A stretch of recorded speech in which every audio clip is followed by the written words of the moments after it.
Alas 12 Gs ng umaga, may malungkot po tayong natanggap na balita o sulat at nais ko pong ipabatid sa inyo. Sumulat po sa atin ang Bileco Metro Waste Management.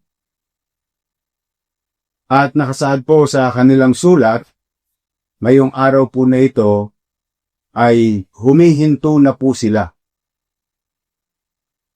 o titigil na po sila ng pagkolekta ng basura sa ating lungsod. So ano po ang ibig sabihin?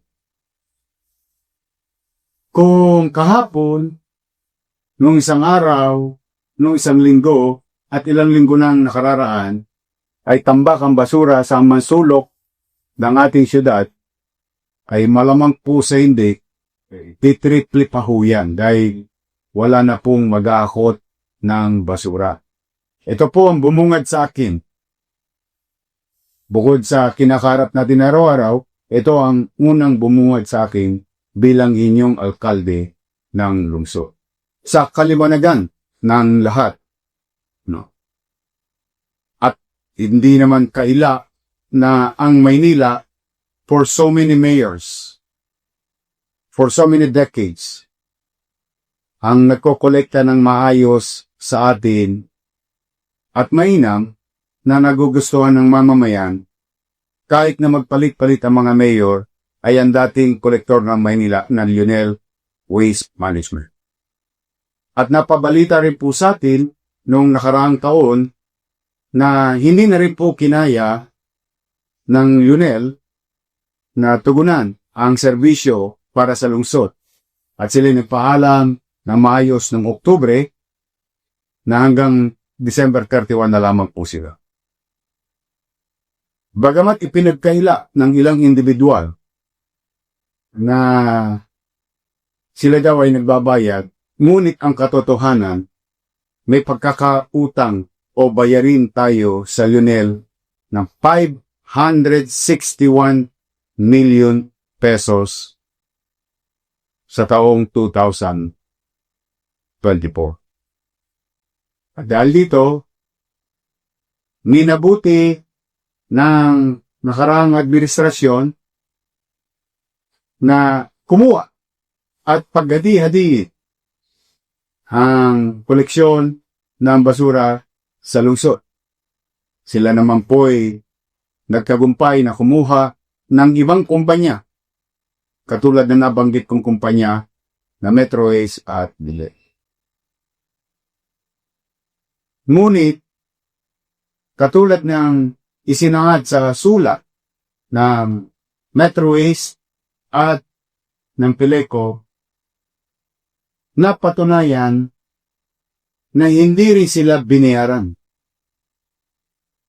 Ngunit nung Enero lang sila binayaran ng taong 2025. And as we speak, with regard to our record, no? Ang bayaring kakaharapin natin at hindi na kinaya rin ng mga naturang kumpanya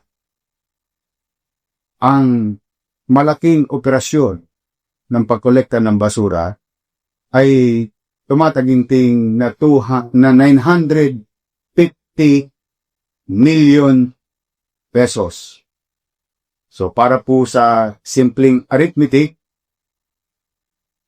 umalis ang Lionel dala ng hindi nabayaran ng 8 buwan at 561.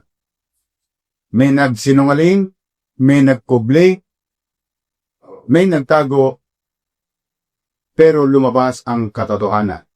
Hindi sila bayad. Pinalitan, kung anuman dahilan, hindi ko po alam. Ngunit, hindi rin may tatanggi na hindi nakaya ng bagong kumpanya na kinuha ng nakaraang administrasyon na sila'y hindi binabayaran din magpasa hanggang ngayon. Kaya ang sakripisyo, daong bayan, tayong mga taga-Maynila. Humigit kumulang 2,000 metric tons of garbage should be collected every single day. At habang nag-uusap po tayo sa broadcast na ito, yung hindi nakuha kahapon, yung hindi nakuha nung isang araw, madadagdagan pa ho, maya-maya at bukas. Hindi po matitigil ang magiging problema natin sa suliranin natin tungkol sa basura sa Maynila.